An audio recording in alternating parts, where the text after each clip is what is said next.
Pharmacodynamics refers to the mechanisms and effects of medications within the body. Or more simply, it's what medications do to the body and how they do it.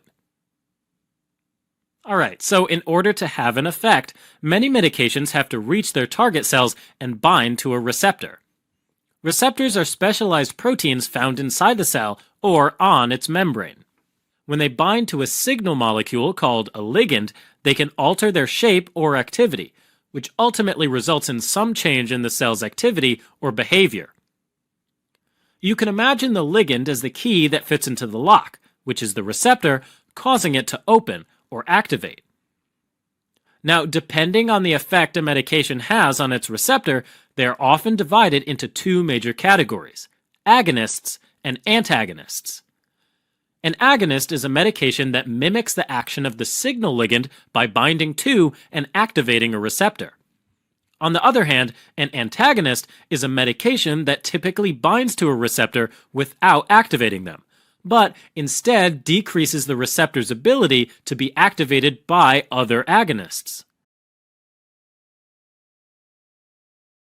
Okay, now the maximal effect or response an agonist can produce, abbreviated as Emax, is determined both by the number of receptors bound to the agonist, which depends mainly on the amount of the agonist given, also known as dose, as well as its intrinsic activity, which is the ability of the agonist to fully or partially activate its receptors.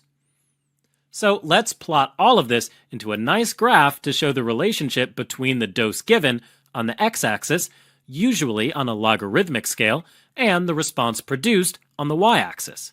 So full agonists, upon binding to the receptor at high doses, are capable of producing a maximal response of 100% Emax on the y-axis. This represents the point where all available receptors are bound to an agonist. In contrast, partial agonists, even at a very high dose, result in a smaller response, so their Emax will be lower. For example, a 70% response would shift the curve downwards. In other words, a full agonist is like a really well-made spare key that's just as effective as the original, while a partial agonist is a poorly made spare key that could open the lock, but it takes longer and it gets stuck and you have to jiggle it around a little bit. Alright, at the other end of the spectrum, antagonists can be divided into competitive antagonists and non-competitive antagonists. A competitive antagonist will bind to the exact location where the ligand is supposed to bind, kind of like putting the wrong key into the keyhole, which prevents the right key from being used.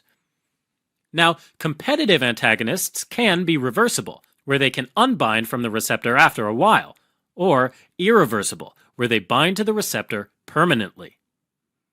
The inhibition caused by reversible competitive antagonists can be overcome when there are more ligands floating around. So, when it unbinds, it's more likely for one of the ligands to bind. So, on the graph, reversible competitive antagonists typically shift the curve to the right without affecting the Emax, but they increase the dose required to achieve 50% of the maximum effect, also known as the effective dose, ED50. In other words, this type of antagonist influences the dose of agonist needed to elicit a maximal response, but doesn't affect the extent of that maximal response. Now, an irreversible competitive antagonist also competes with the agonist for the same receptor site, but the binding is irreversible. This means that the receptor will not activate, no matter how many agonists are around. What we see on the graph is a right and downward shift of the curve of the agonist with both an increased effective dose and a reduced maximal effect. On the other hand, non-competitive antagonists don't bind to the same site as an agonist. They bind to a spot called an allosteric site. And when they bind, it causes the shape of the receptor to alter in such a way that the ligand can no longer recognize it as a binding site. So, imagine a giant spike being driven into the lock, causing it to crack and rendering it useless. And just like in irreversible competitive antagonists, Even if we increase the levels of the ligand, this inhibition cannot be overcome. So, once again, the curve shifts to the right, increasing the effective dose, and down, reducing the maximal effect. In other words, both irreversible competitive and non-competitive antagonists reduce the extent of the maximum response that can be achieved by any dose of the agonist. Alright, let's switch it up again and talk about other not-so-classical forms of antagonism, which include physiological or functional antagonism, where the antagonist acts at a completely different receptor, producing a response that is physiologically or functionally opposing the agonist, meaning that they cancel each other out. A typical example would be epinephrine, which acts on beta-2 adrenoreceptors on bronchial smooth muscle, causing them to relax, and antagonizes histamine, which binds to H1 histamine receptors, causing bronchoconstriction. Likewise, there's chemical antagonism, where the antagonist forms a chemical complex with the agonist, reducing the agonist concentration. Finally, there's pharmacokinetic antagonism, where the antagonist influences the absorption, distribution, metabolism, or excretion of the agonist. Alright, as a quick recap.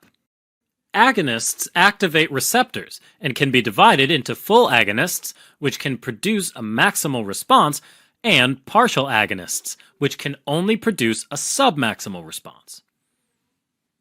Antagonists prevent receptor activation and can be reversible and competitive, meaning they bind reversibly to the same agonist binding site, irreversible and competitive, meaning they bind irreversibly to the same agonist binding site, and non-competitive or allosteric, meaning they bind at a different site but still prevent the action of the agonist.